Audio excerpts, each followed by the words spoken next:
This is a Hot Pie Original. My mom had started with one cockatiel named Rocky, and then we got another one named Lou. Then she got a parrot and a whole. I taught her parrot to say "white power," which really pissed her off. It took a week. Nice. But I legit taught my mom's parrot to say "white power," and because she left it with me for a week while she was moving back home to Mississippi, and then when she came to get the bird from me, she had no idea that I had recorded a cassette tape. You know when they had the one like you could record, it was a 30-minute one side, and I sat in front of a recorder for 30 minutes saying "white power" until and then every day I would go to work and I'd put the tape in with the auto rewind. So all her bird heard while I was at work every day was a recording of me saying "white power" over and over again. Hot Pie Media. Stupid dumb beat made by Gina Bro.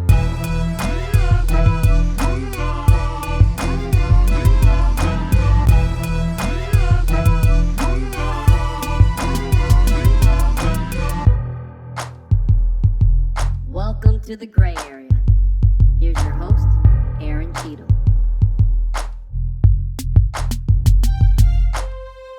Welcome, everybody, to the gray area. I am your host, Aaron Cheatham, and I'm so happy you guys are here with us again this week. It's been a big one, been a good one. First off, just got to tell you guys, I am highly distracted by Colton's head right now.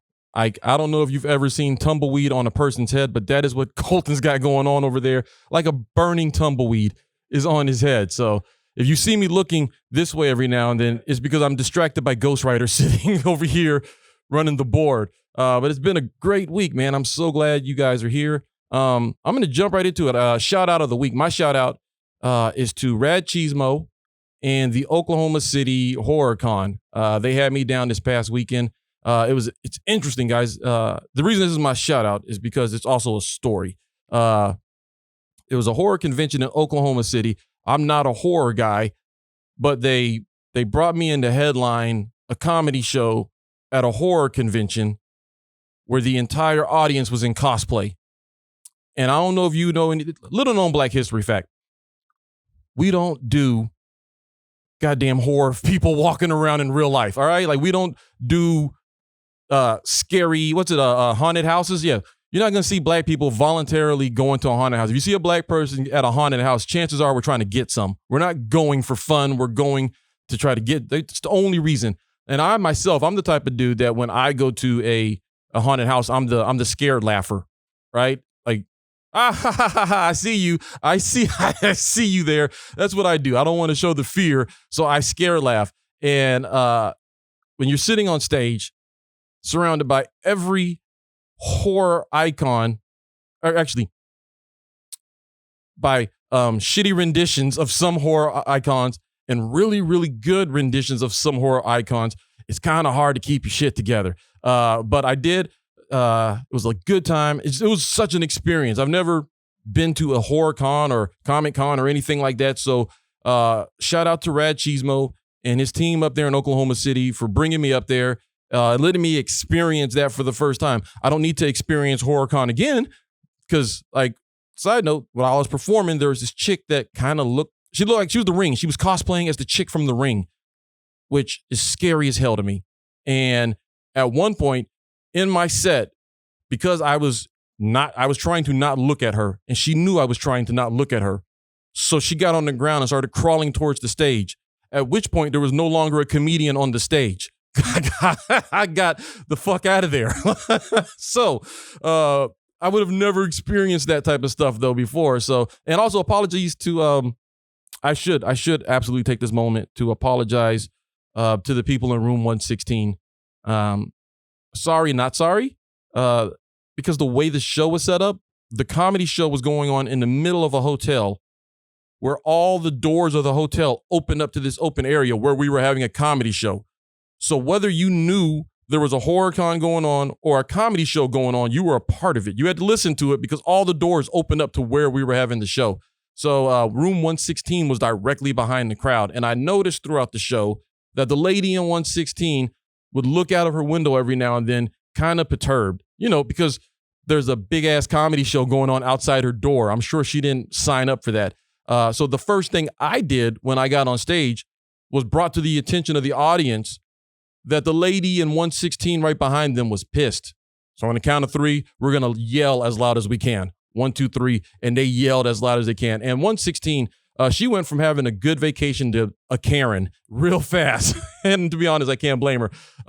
In fact, she looked out her window and the audience is backward to her because they were looking at me, but I saw her look out the window. So I immediately go, she's right there, guys. And they turned around and the chance for fuck 116 came so fast.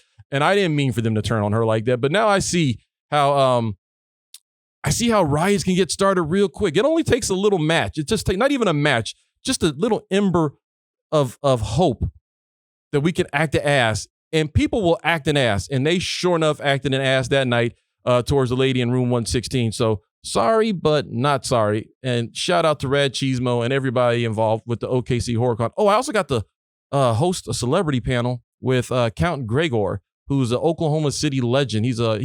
So if you guys are familiar with Elvira, the late night horror stuff, and back in the day, this guy, Count Gregor, was like the Oklahoma City version of that. He was a vampire for like 33 years on TV. And he hosted the late night show with the horror and stuff. And then he'd be like the villain on the kids' morning show on the network. And man, what a wealth of information. 93 years old. And he was just up there telling stories, not really caring if anybody had questions or was even listening, because he was fucking trained and he was just giving those stories out, and he was dropping a lot of gems. The dude's been around for a long time, so it was really cool to sit and listen to him just reminisce on some of his long historic career in television. So again, shout out to those guys.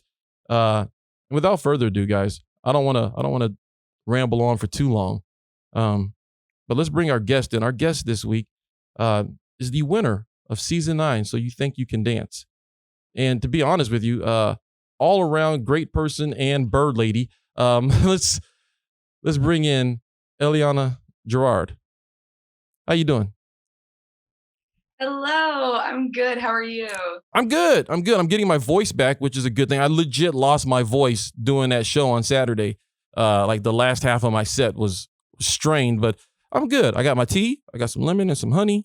I think we're going to be good. How are you doing?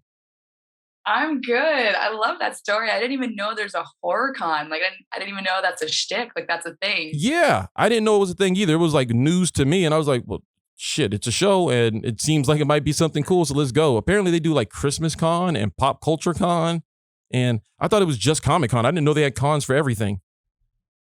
This is in Oklahoma? Yeah, this is in Oklahoma, which is a weird place. Just...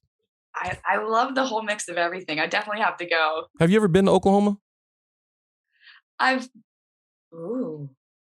Omaha in Oklahoma? No, that's Nebraska. I don't know my cities. I know Wichita. I know Omaha. Yeah, neither of those are Oklahoma. Those are the only one. Okay, I'm just going to tell you don't need to go to Oklahoma. It's a weird thing. Like, and I called them out on this, and it turned out I was right. But the vibe there is like, they're pleasant, but they'll also fight you right now. It's a weird thing. It's like, hey, how you doing? Like, it's like, oh, what, are you challenging me or are you saying hi? I'm not sure what's happening now. Like, I like it. Like, they're smiling at you, but probably have a knife in their back pocket. Oh, no, it's in their hand. It's in their hand already. How are you doing? It's weird. It's weird. Their talking stick. Yeah, seriously, right? It's a weird thing on, like, I was talking with a friend, and like every state has their own like personality or their own slogan. Like Texas is the Lone Star State, don't mess with Texas, and every state has their own thing. But Oklahoma doesn't really have an identity. So I kind of feel like their identity after spending time there is, we're gonna out Texas. Like, it's weird. The bar. Honestly, I think they would accept it too. They probably would love that. Oh yeah, they'd love to be acknowledged at all. The fact that we're talking about them, like, property value is rising in Oklahoma right now. Stocks are going up. Oh, for sure. Like, they had a bar right next to the hotel we were staying at, and on the inside of the bar, in the middle of the bar, was like a rodeo space where, like, sometimes they have bullfighting and like bull riding in a bar, and I was like, so it's like they're sitting there like, you got like real bulls, like real bulls, like real bulls. Yeah, like, Oh wow. Yeah, so you could just be there, Never heard of that. celebrating a birthday, and then here comes a damn bull into the bar. So, yeah, like they say, oh, you guys ride mechanical bulls out there, but we fight bulls in our bar. For real. Yeah, they're making Florida Man look a lot lesser. I feel like we need to come up a bunch of levels. Well, it's funny you mention that because like I told you, we like to play games here on the show. And our game this week with you is a game of true or false about Florida Man. Since you are from Florida. Perfect. So you gave us a perfect segue right into it. Eliana, are you ready to play a game with the Gray Area Podcast? I think I am. All right. Yes. But you don't have a choice now. It's happening. I love that laugh. That's great. All right, here we go. I'm going to run through about 5 or so of these. You tell me true or false. Are these real Florida Man headlines? Okay? Oh, God. Yes. Right, let's try it. All right. First one. Florida man leaves job at Burger King, steals all their nuggets because fuck it. True or false? Is that a true headline or not? I feel like this is like a Broward County thing. I'm going to say true. It is true. Where is Broward County? It's just a county south of us. I just feel like this is something that would happen in that area. And he said just because of fuck it. Like that was the... Yeah, just because of fuck it. Yes. Yes, that's absolutely true. And also, I didn't actually read these articles because I need to save as many brain cells as possible. So I read the headlines. It's like, I'm not going to dig any deeper because Florida will mess your brain up. Yeah. Let's see here. Next one. Florida man arrested for assaulting girlfriend with fried chicken. Is that true or false? Honestly, I want to say I actually heard of this headline, and I think it was West Coast. So with fried chicken, I'm going to say yes. It is true. And how angry do you have to be to fight somebody with chicken? Like, did he eat the chicken, or was it just with the bones? Is it like pre-eating, post-eating? Like, how did that whole thing go? I'm not sure, but the only way I can see assaulting somebody with chicken is if somebody says something dumb, you just threw a chicken wing at them, like just throw right. But there's no instance where using fried chicken as a weapon is acceptable. Like, you eat chicken bones, yes, use a chicken bone all day, but with meat on the bone, man, my granddaddy will whoop your ass. You wasted food. That's exactly what I'm saying. No, it's a complete waste. And also, to get to the assault category with the chicken bone, like that's a whole other level of creative you have to use. Right. But bath salt, so it happens. Here we go. Florida man steals neighbor's peacock, gets chased by angry birds. I like the headline of that, but because I know Angry Birds is a game, I'm going to say no. Oh, you're wrong. That's actually true. Bullshit. That's Am I allowed actually to true. curse? Yeah, you curse your ass off. Oh, okay, wonderful. Bullshit. Really? Yes. Yeah. Can you imagine stealing a bird and then getting chased by the rest of the birds? The thought process. You stole Carol. Like, you can't do that. No, that's my mom. Mom, come back. Yeah. Yeah. That is ridiculous. All right, we got two more. There's one I really wanted to hit. Here we go. True or false? Florida man arrested for sleeping in a porta potty. High. I almost would say this would happen in California. Like, I think this is a thing. You think so? Sleeping in a porta potty, it's like your own little bedroom. It's a very terrible bedroom. Talk about efficiency. Exactly. I'm going to say true. If someone high is like, sweet, I got somewhere to sleep. Yeah, I'm going to say true. It may have happened, but I made that shit up. I made that up. That makes so much sense, though. It does. That's why it was a good one. I'll have you know. Let me. All right, listen. You. Florida man charged with assault with a deadly weapon after throwing alligator through Wendy's drive-through window. Assault weapon, gator through a window. Why does he have a gator in his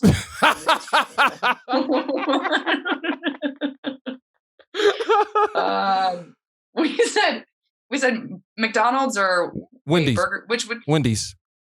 Wendy's.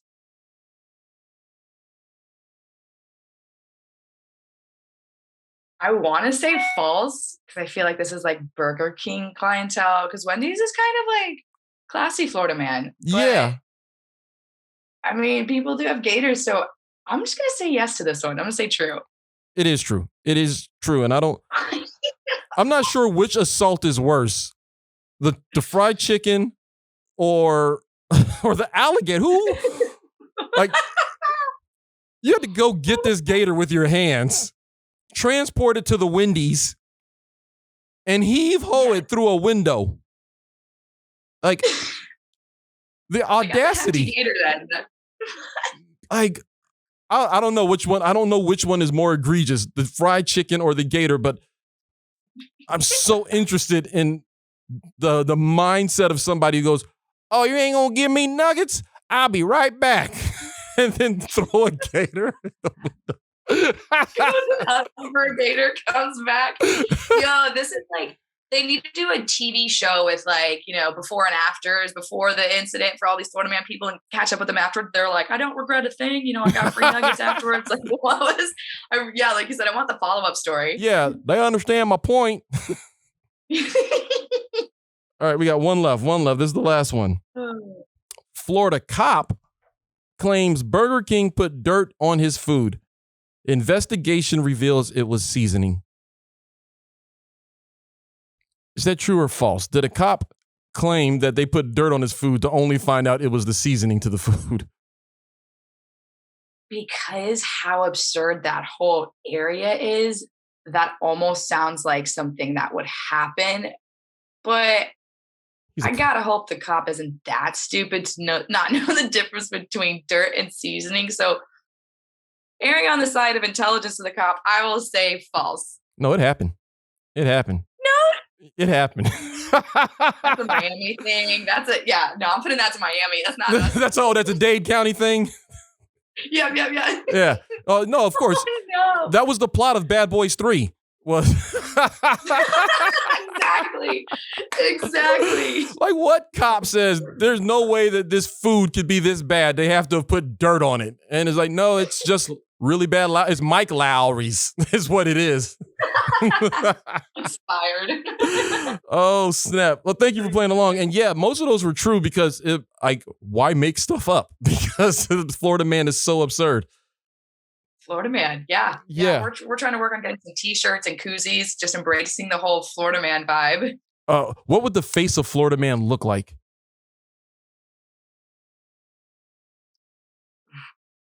Like a gay.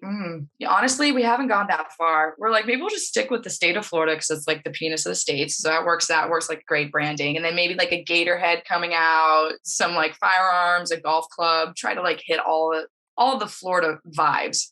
Do you watch South Park? I sure do. I kind of feel like Florida man looks like Man Bear Pig. The Al Gore Man Bear Pig? Yes, the Man Bear Pig. I feel like Man Bear Pig is Florida man. 100%. Man Bear Pig's alive. No, that's exactly. We could just use Man Bear Pig. I'll call up South Park. I'd be like, it's going to be used for good purposes. Yeah, like, it's in good hands. Trust, we'll do good things with it.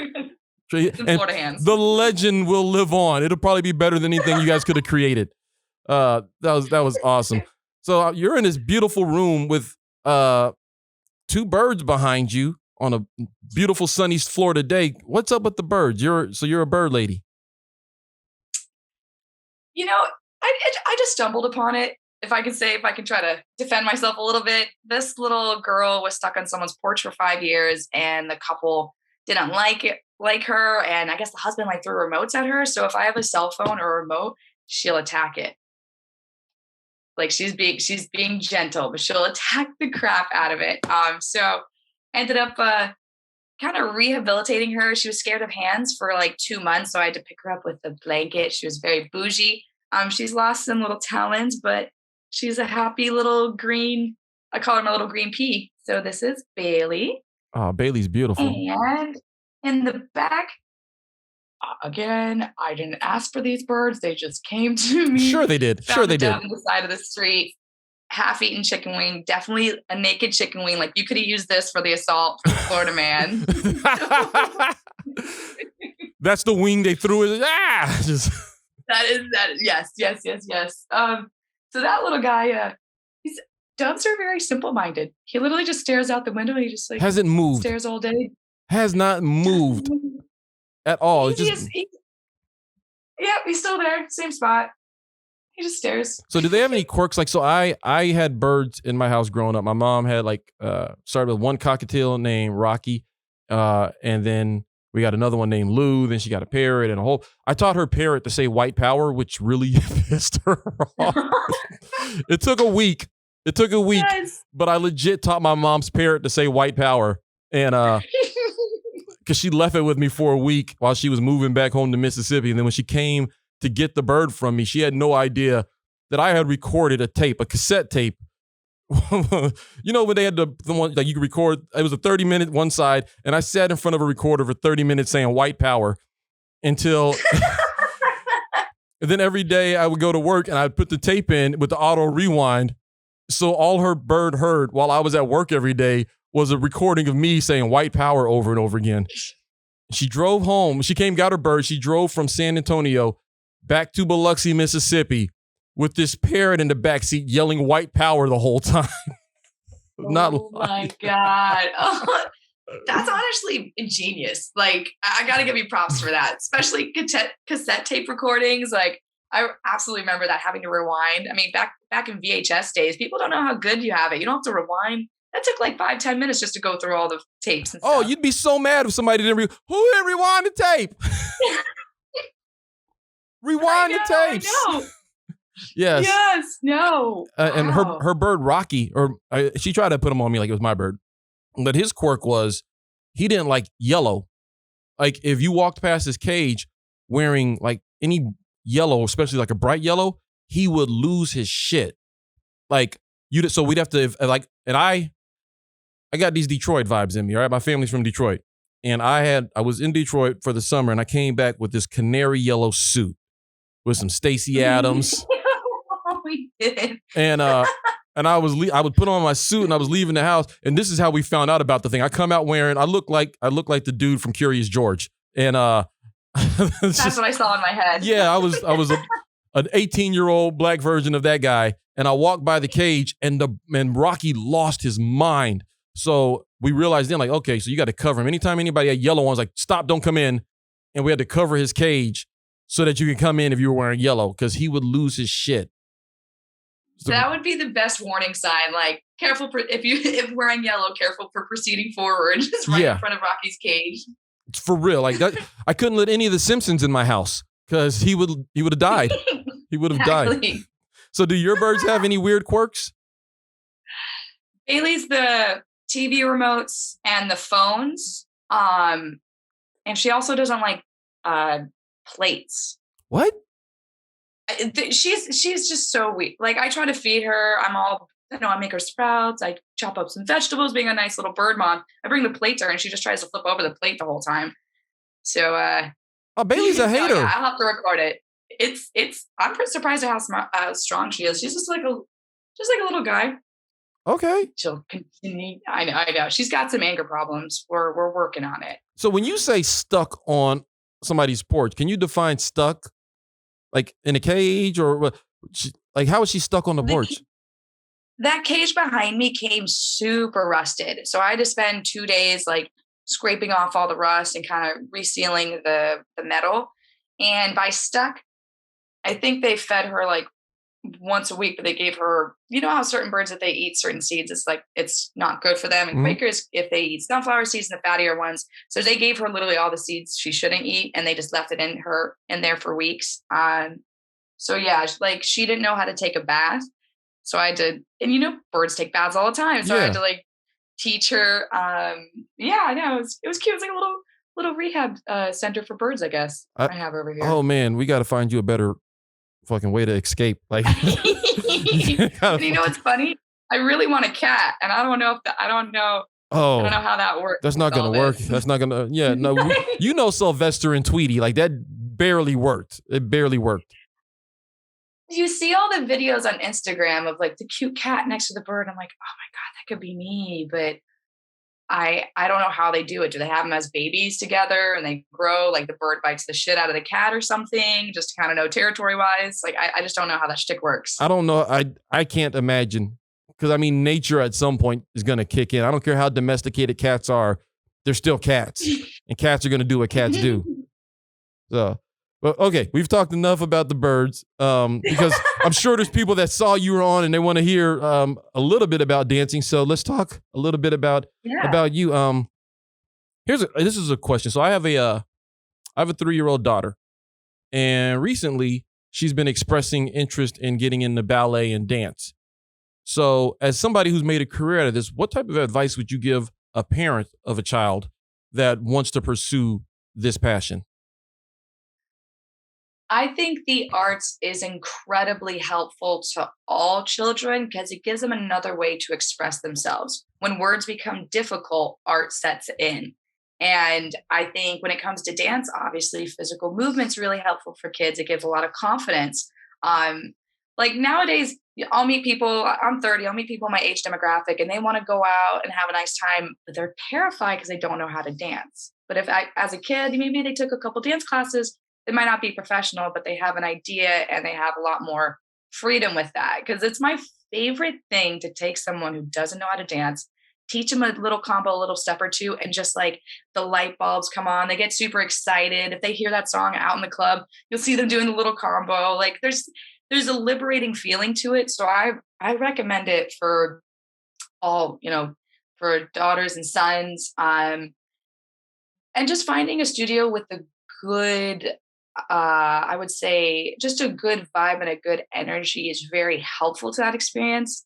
Because I hate to use the word bullying. It's overused, and yes, it happens, but there's a lot of variance to it. I'll just say that I had a lesser bullying growing up because none of the kids in my studio liked me. So I didn't get to have that cool like team camaraderie the way some sports do. But it was the best studio in town. So I'm glad I stayed, but my experience was a little bit different. I'm glad you brought that up because I read your letter to your teenage self. Yeah. And that was something that you touched on in there. And it seemed as if you faced a lot of adversity on your path.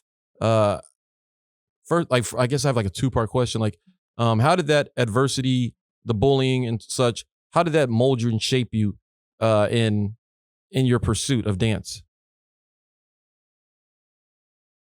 I can honestly say at this age, if I didn't go through what I did, I don't think I would be here.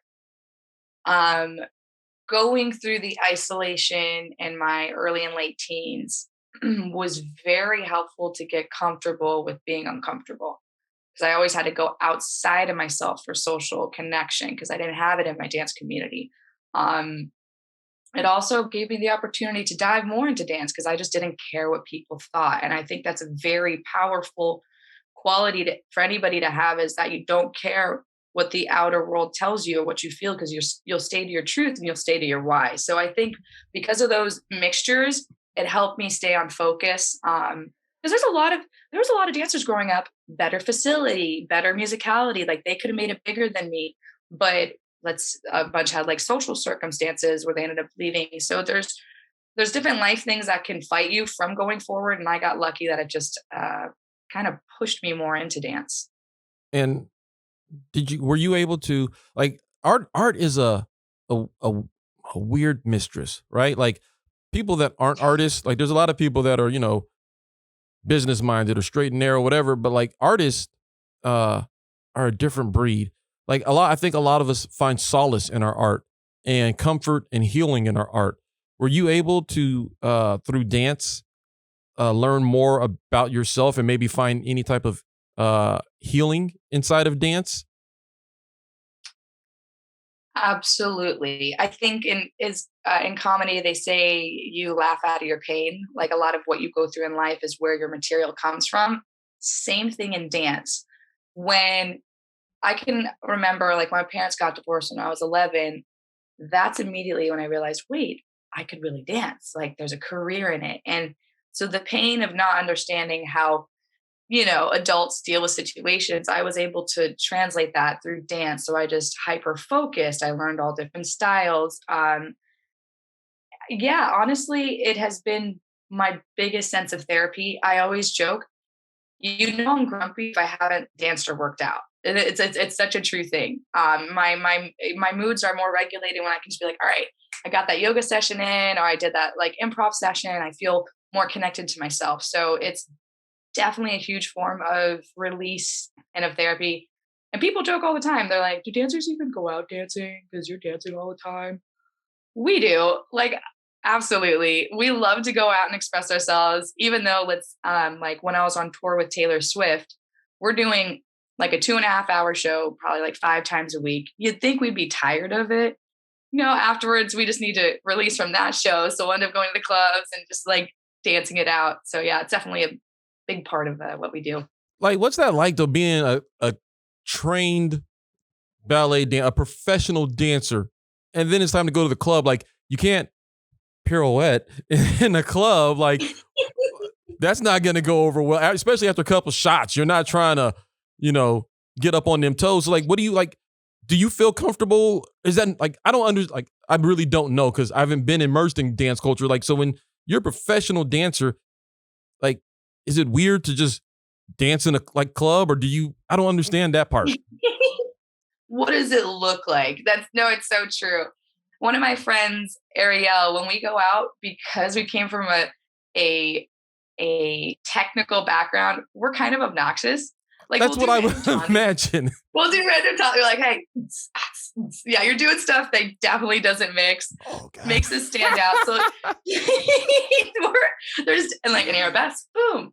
There's definitely that type of vibe. And then like living in LA, it was a dance battle every time you went out. Like, I was intimidated. Like, you had B-boys coming out. It's like the dance battle from like You Got Served. Right. That whole thing.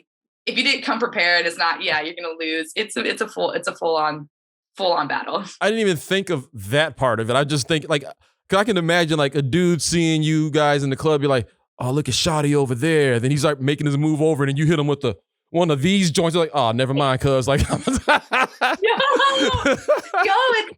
literally was just talking to my friends about that. I'm like, I've been single for 2 years, and everyone thinks I pick up guys at the bar, but I don't. Apparently, I'm very intimidating. I think it's just knowing dance, like you said, guy twice last week. I was like starting a conversation. I was like in my zone dancing, and he's like, all right. I didn't even know he was trying to talk. And my girlfriend was like, hey, he was trying to talk to you. I was like, I'm still feeling it. Like, I wasn't ready for combo. So no, I don't pick up guys. They get very intimidated. You got to talk to me through dance. You got to talk to me through the pop and the lock. I mean, just give me like disco arms. That's all you need. Even like bring out the classics. I'm like, perfect. Like, I got sidetracked because the dove actually started moving behind you, and it freaked me out. Yeah. Like, he was flapping his wings. He was walking around. I was like, oh, he's alive. You see him? Yeah. There must be a little something off, because his navigation's not too good. He runs into the wall a lot. Like, he tries to fly, but he flies into things. So, oh, your bird is Becky from Finding Dory. You got Becky. He is Becky. Oh. He's Becky. So I don't even know if it's a guy. We can call it a girl. Oh, it's Becky now. It's, you know what? That name is now transgender. What's it's the asexual. There, is that the word? It's not bound by gender. Becky is now a guy or a girl name, and Becky Lynch made that possible. So that's Becky. I have a genderless dove. That's fantastic. Fantastic. Becky. So does going back to the club, does a guy have to be able to move to get your attention? Or if they're stiff as a board, like, do they have a chance? I will speak for myself, and then the consensus of what I've heard from other dancers. You don't have to move. You just have to keep a rhythm. Okay. So if you can do like a step touch, sweet. Some girls like the guys that really can't dance, that are stiff as a board. Doesn't really work for me. Definitely just a step touch. There's so much to work with, but no, like, if my first boyfriend was a dancer, and I've never dated dancers since. So. Oh, that's okay. It's kind of like two comedians being together, and it's like, yeah, stop trying to be funny. Like when we would, so I worked for Cirque du Soleil for 3 years, and he was like, the show romance. Don't shit where you eat. I also learned that real fast. But we had to do a partnering duet for Heartbreak Hotel. Love the Elvis song, super good. Really excited. Oh, sweet, we get to work together, right? No, he was like telling me what to do the whole time, and I was like, hey, this is a teamwork thing, not a you work thing. And we were doing this one lift where like he's on a lunge, and I'm just gonna jump over and land on his back. So my legs are here, my head's here, like yeah. And the clear direction was duck your head. I was like, Lenora, duck your head, right? So I can jump over. He's like, huh? He hits me, we butt heads, and he knocks me out. He knocks me out where I couldn't even finish the rehearsal. I was like, oh God. And I had like a huge nub on my head. And he's like, I told you. And I was like, what do you mean you told me? You lifted up your head. Like, how do you get a concussion dancing? Like, how does... Is that knocked normal? out for a week. What? You know what though? Karma got him because he got a concussion from someone falling on his head. That's what you get, Lenores.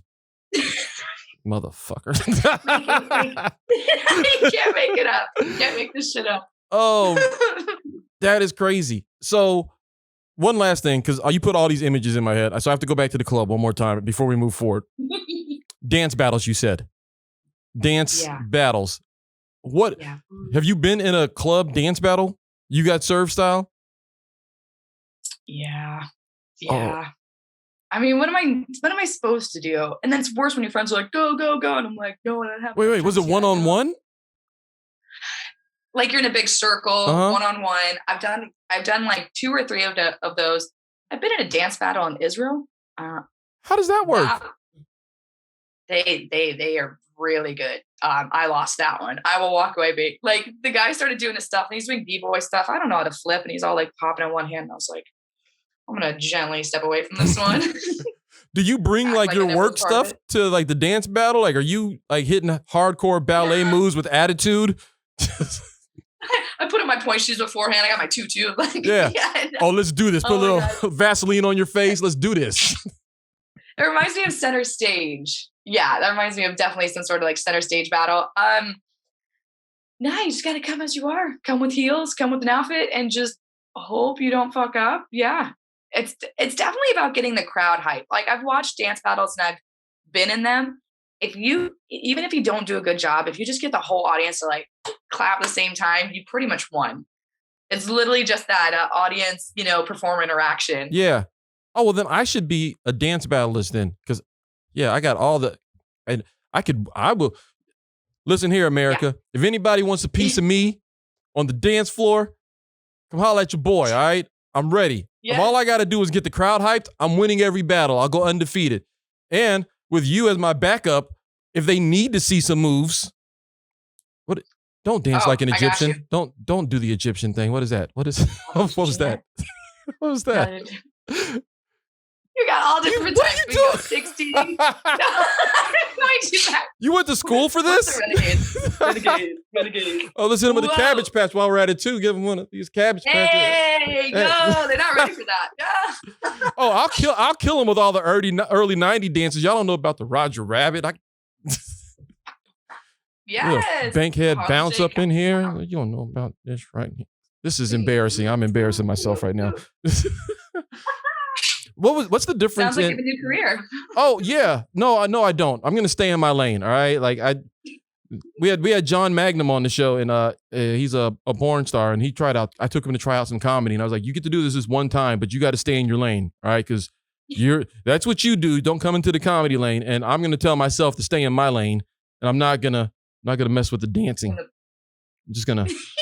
I love that. I'm just John I'm gonna put my back on the wall. I'm just gonna lean back. Yes, John Magnum. That's a real dude. Are you familiar with his work?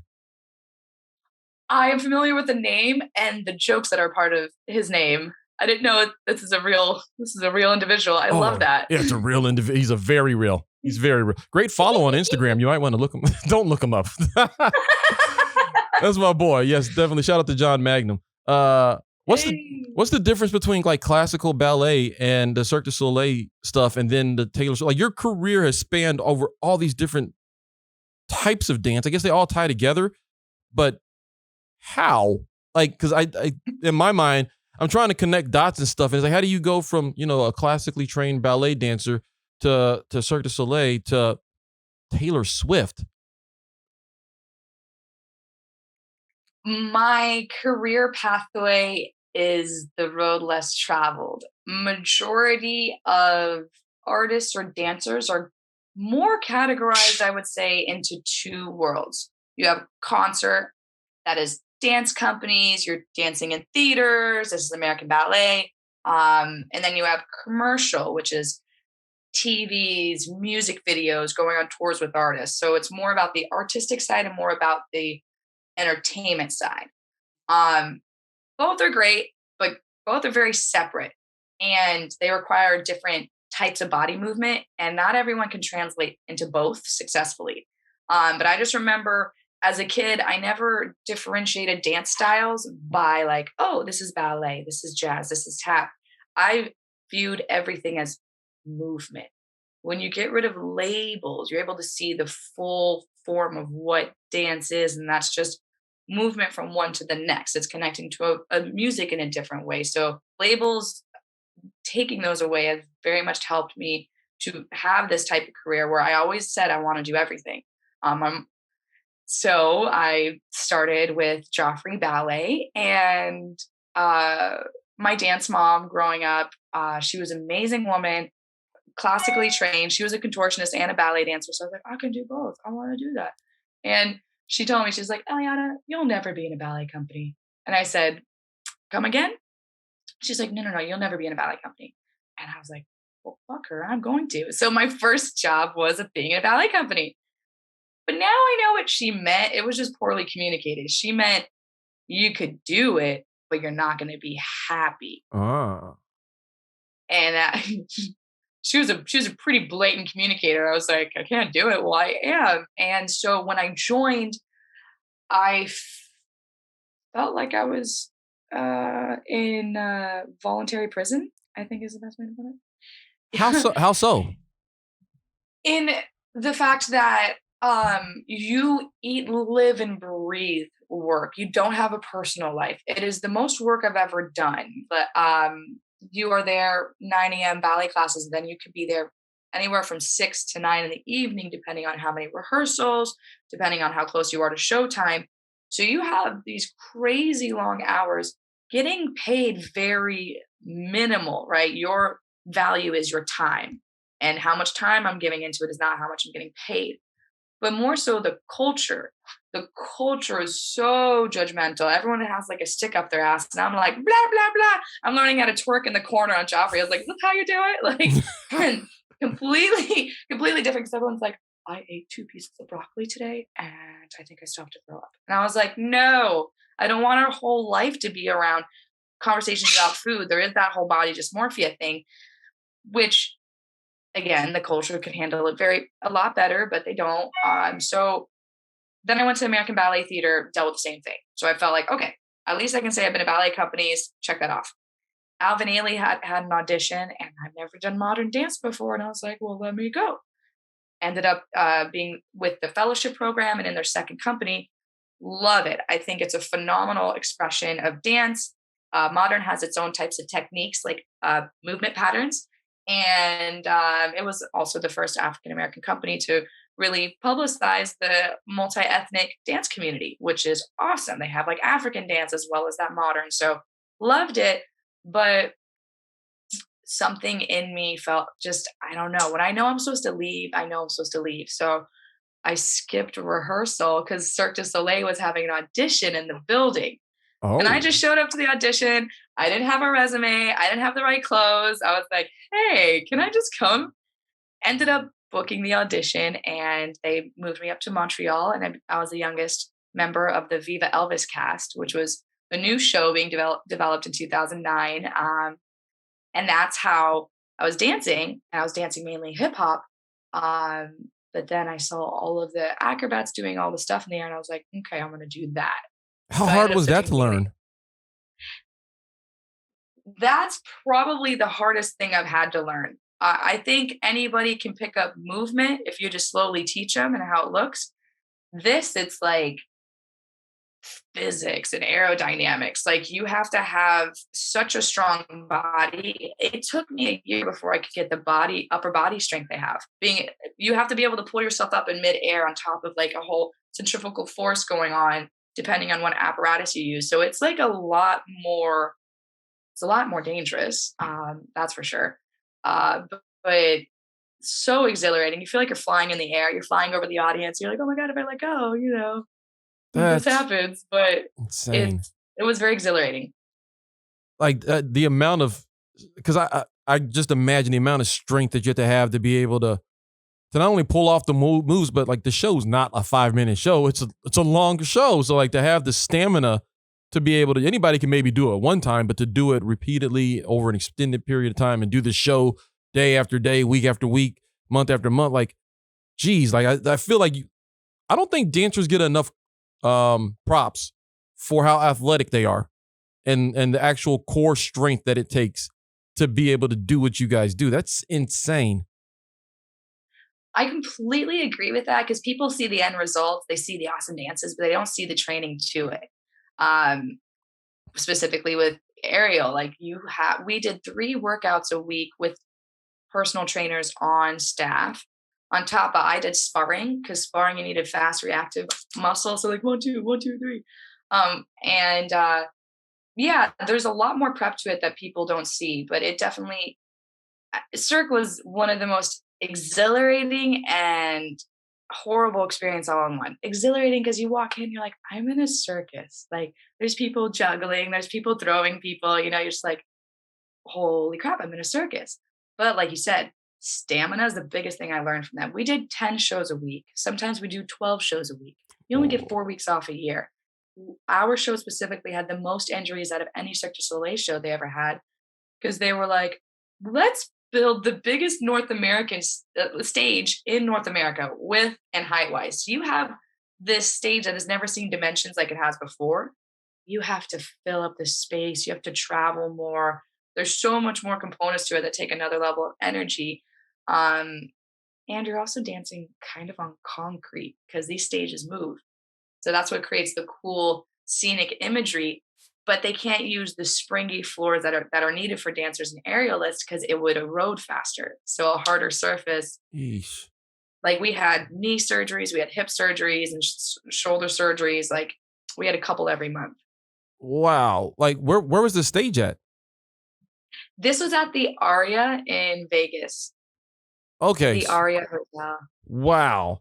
Like what's the most common injury in dancing or in Cirque? Like what was like, is there like that's a dancer's injury? Is there one? Hips, they'll always say is a dancer industry. Yes. Injury.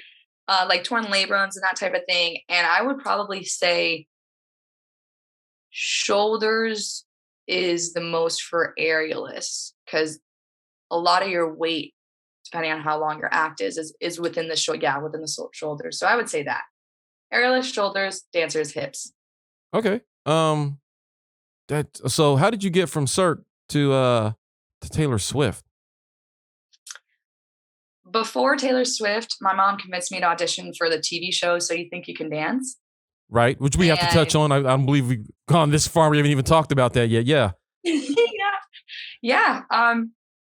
Didn't want to do it. Mom convinced me. I said, don't tell a soul because just in case you don't make it, the worst is having to go to people and be like, oh, hey, how was that audition? They're like, oh, well, it went really good, but I didn't book it. So I ended up booking it and then spent my whole time on the show and somehow won season 9 of So You Think You Can Dance. What was that experience like? 'Cause that's different dances like every episode, right? So you had to use different skills and techniques. Probably the funnest experience I've ever had. Felt like you're at summer camp. Each week, like you said, different style. You're doing duos. So I did like a Broadway duo, quick step, jive, like you're doing different ballrooms and hip hop and jazz. So I had a blast because I just love being challenged. My partner was Cyrus, who is the animator. He's like a robot. and he had gauges. So we are completely different sides of the spectrum. He's the robot. I'm the ballerina. That was like our shtick on the show. Yeah.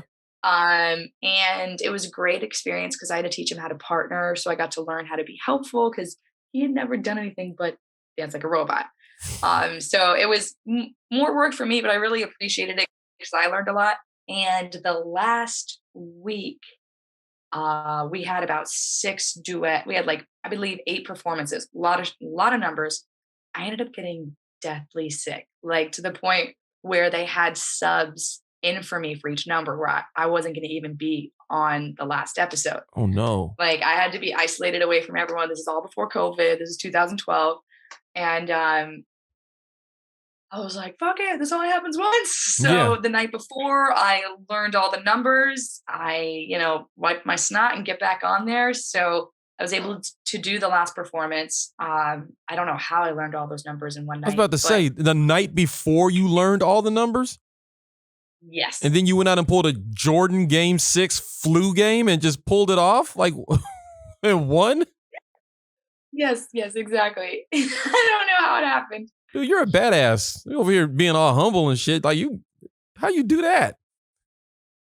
I try. I don't know. It was, it was so cool. It was a really cool experience. And then it got really hard afterwards because everyone knows you. And I'm like, I like to be private. I like to go to dance class and make a mistake.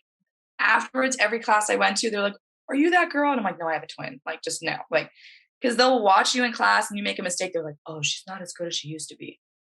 So it was a. It's like that was last week, dude. What do you mean I'm not as good as I used to be? Problem. It feels like it for sure. But that's what brought me to Taylor Swift. I won the TV show. Then I auditioned for Taylor and went on tour with her. Dude, I love it because it seems like you're an intuitive type person and you move with wherever your energy is pulling you. Like you're not to be restrained or boxed in by anything. If you want to do it, you just kind of go with the flow of whatever you're feeling. And I think that's beautiful, man. Real talk. Thank you. I appreciate that. That's definitely how I live my life, right? The biggest regrets you have are the opportunities you never took. Look at you being prolific. Oh. With a bird on your shoulder. I've never seen a prolific pirate before. I want to read a quote that you from your letter to your teenage self because I really like this line. In the letter you wrote, the dance industry, really any industry, isn't for the faint of heart. If you truly believe in yourself, then so will everybody else. And baby girl, you were meant to fly. What do you think that would have meant to your teenage self to hear that?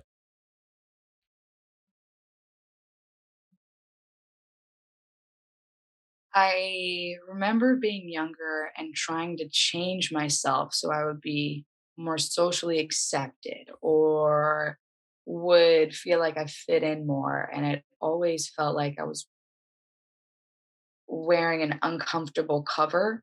So I just remember being younger, always wanting to hear what you're doing is perfect. Don't change it. Keep being you. This is the only way I can bullying.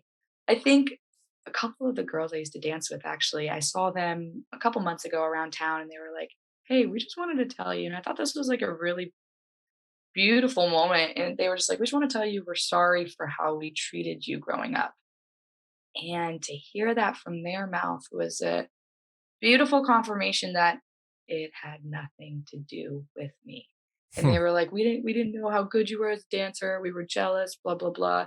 And this is where I love have you read the 4 Agreements? No. It's by Miguel Ruiz. There's simple principles. Like if you just keep checking in with them, they change how you interact with people. And one of them has to do with taking nothing personal. You always hear it all the time. But the reality is we all live in our own bubble and our own view of the world. So there is no logical way I can take someone's actions to be directed personally at me because they have such a different life understanding. They have so many different issues going on that I could end up being in the crossfire when it really was never directed at me. Yeah.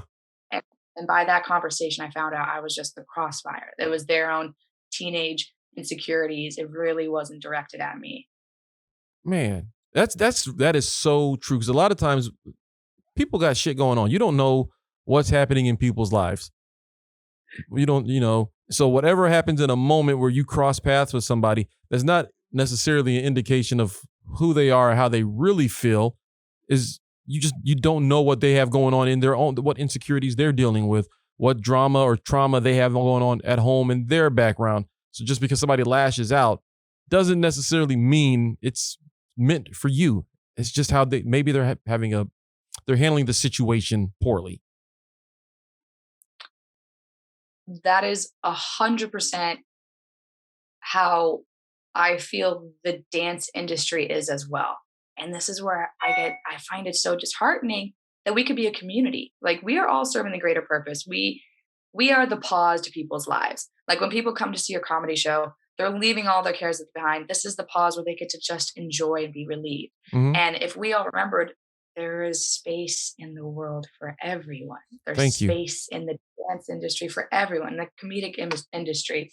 I think we would all be making a greater impact if we weren't fighting each other. But I know humans, not all humans are settled in themselves, and this is like a whole other tangent. But you'd wish, like, I'd only wish.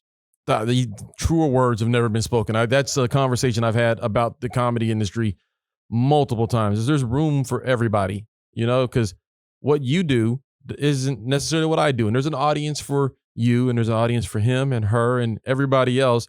But infighting, drama, all that stuff, that doesn't actually help us accomplish the goals we're trying to accomplish, Like, there's no need for that. You can do you and I can do me, and we can coexist without there having to be some type of heat between us or whatever, or a competition, I should say. There's not necessarily competition between each other. You learn from your fellow neighbor. Like, if we collaborated and grew together, this is the only thing I can just contribute it to the human defect.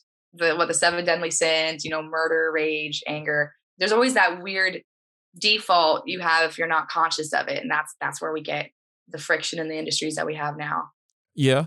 You also worked on a project called Selfness. What was that about? Yes. Oh my God. Yeah. It was a side project for the musician Sohn, Sohn. I was really, really connected to his music, and a previous director I worked with was working on a project for him. She brought me on, and we kind of just went the more like philosophical, esoteric route before we created, like, find the message and the story, and then we created the scenes around it. And Selfness has to do a lot of like intimacy, into me you see. When I see you, I see me. So a lot of it had to do with reflective, like, mirroring movements, because with my partner Alex, I grew up with him dancing, and a lot of times when you have conversations, you find yourself almost talking to a version of yourself and someone else. Like, the experiences are similar, the knowledge is similar, and I love finding that connection, because I think that's what brings people together, the relatability. And so in Selfness, it's, you see the bad in someone else, but that's also probably the bad in you. You see the good in someone else, that's probably the good in you. So that's where a lot of the angst and emotion came from, because it also, I used that music video as a release, because I had moved from LA back to Florida, and I was feeling like a failure, because I felt everybody wanted me to stay in LA. So I did the music videos, I danced with the artist. I felt like I was living other people's dreams, and I felt like I lost myself. I didn't sell my soul to the devil. I didn't get that deep into the Hollywood. I started to tiptoe into it, but I just felt like I wasn't serving my purpose or my why. I was listening to what everyone else says. You should go do this. You should go. I was like, okay. So that music video was an opportunity for me to just kind of accept and claim the space that I feel like I'm being torn away from what I should be doing, but I'm going to choose a different path. If we have an opportunity to talk again, I want to hear more about this tiptoeing around the Hollywood thing. That sounds like I'm sure you've got interesting stories in that. Like, anybody that's dealt with Hollywood has some stories, I would love to hear some of those experiences. Yeah, that would be a whole separate thing. That world is what brought me into my current career. Okay. And it's like you have to go through shit like that to get back to the real you. You know, you have to go down. Sometimes you go Yeah. down some roads and it helps you rediscover who you were and who you're not. A lot of who you're not, but that if there's nothing good or bad in the world, that was a good experience. It's good to find your knots. It's like, okay, that doesn't work for me. Then, like you said, it redirects you. Yeah, I No, definitely wouldn't change the experience. It was super duper hard though, mentally taxing. Had to, take some antidepressants and stuff, but um, that's what those are there to help. I'm all about those type of experiences too. Like that's kind of my thing. I did the show in Oklahoma City, not because I thought this was going to be great for my career, but it was an experience. It was a way for me to find out, am I into this? How do I feel about this? What do I think about this? You know, I've done a lot of stuff just to find out about myself. You know, people are like, why would you do this? Why would you? Because I wanted to know how I would react to this. You know, Yes, I want to know. I want to exactly. know how do I handle this? And I won't know if I don't do it. Exactly. That's why I always tell people travel internationally. You don't know who you are until you're in different cultures, until you're in different situations. No, I completely agree with that. Yeah, you wouldn't know that you need to go home until you've been out long enough. You're like, oh, the street light's been on. I need to go home. Like I gotta go. This is not where I'm supposed to be. But you wouldn't know that, and you wouldn't know. Like sometimes when we're faced with adversity or temptations, we don't know how will we if we're strong enough or what we would actually do until we're actually there. It's anybody can sit there and go, "Oh, I would never do that. Oh, I would do this and that." Would you though? Yeah. Would you? Because you've never been there. You know, it's real easy. The sidelines, right? Never put skin in the game. Never put actions Yeah. to their words. You know, the people listening to sports radio calling in, well, I would trade his ass. Okay, you've never even put on a jersey. Shut up. Yeah. Yeah. No, that's Oh gosh, the peanut gallery. that's man, you have such a great story. And I'm sorry, like running low on time, but like I could talk to you for another like 4 hours. There's so much here. Here's a question before we get out of here. I just thought about music. Music is clearly important to a dancer, but how do you internalize music? Because it can't be the same way, or maybe it is the same way. Because I dance my ass off in my kitchen. I'll turn on some music, get it loud. I dance. Have a dancing family. But like, do you hear music the same way everybody else does, or is there's like, how does it speak to you? Because you need it to do what you do. You can't just dance Yeah, without it. it is our medium. It's our canvas to the artist. Yeah, music is our medium to the moves.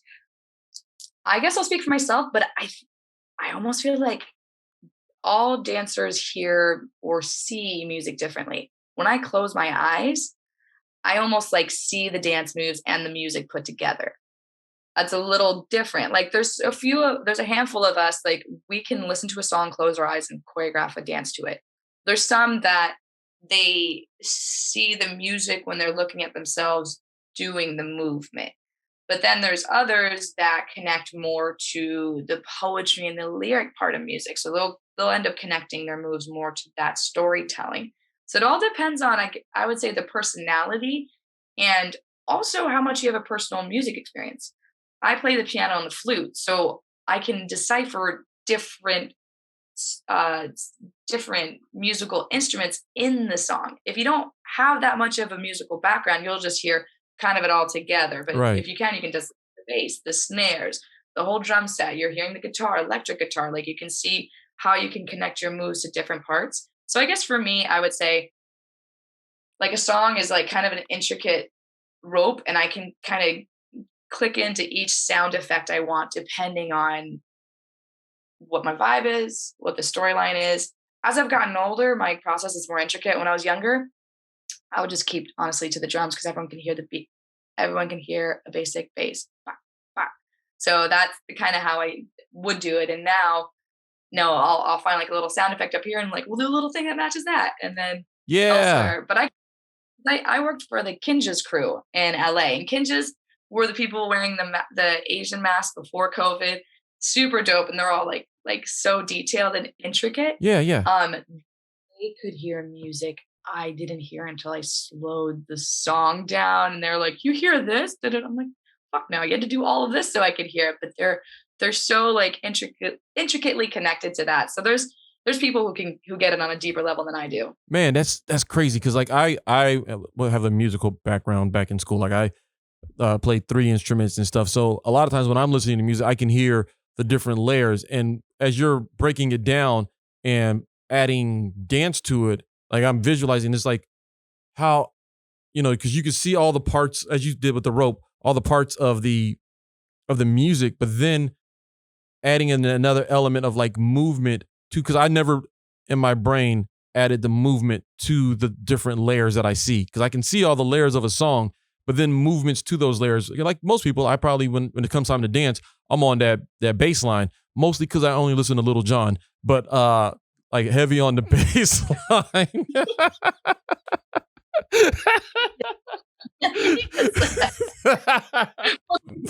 Yeah.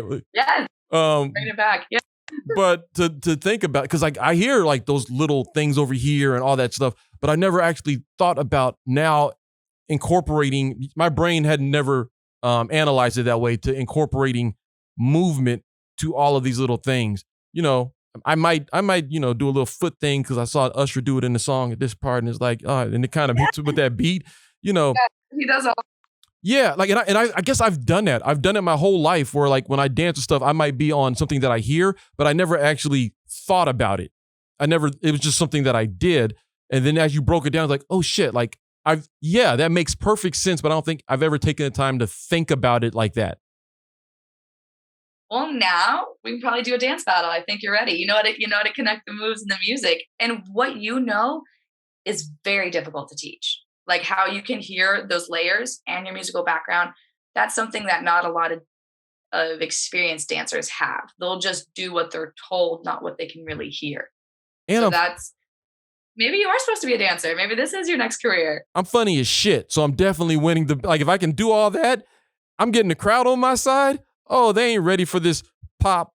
I can't. Looks fucking terrible. This is my move. This is my go-to. I'm right here. This is me. Drunkle dance. Yes. You say drunkle like drunk uncle? Drunkle? That's better. I said drunk girl dance. Oh, I like that one. I think they both apply 100%. Eliana, thank you so much, man. You're fucking amazing. I really did appreciate it. Like, dude, I could talk to you forever. Like next time I come to Florida, I'm gonna have to hit you up. Please do. I'll introduce you to the bird sanctuary. No. We're good. I've done that. I've lived that life. I don't want to go back.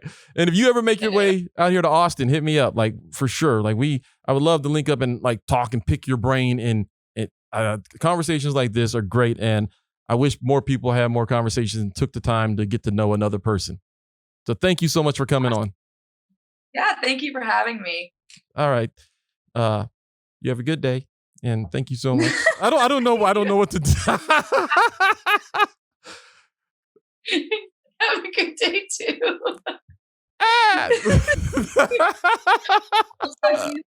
I'll talk to you. That's how you do it. That's the way to do it. There it is. Hi. Oh Jesus, I'm the worst. Bye, Eliana. Yeah, take care of yourself. All right. Bye, Aaron. That was Eliana Girard, and thank you guys for listening to another edition of the Gray Area Podcast. If you made it this far through, make sure you take the time, hit that subscribe button, the like button. Real talk, you guys are killing it, man. We're up to like 430 followers or subscribers on YouTube.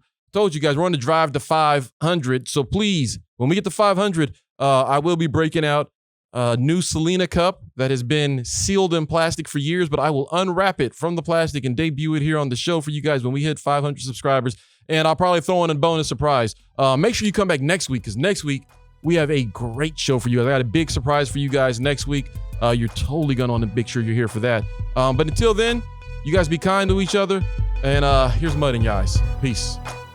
Thanks for listening. You can find more episodes and all other Hot Pie Media originals baked fresh daily at our home on the web at hotpiemedia.com, the Hot Pie Media YouTube channel, or wherever you listen to podcasts.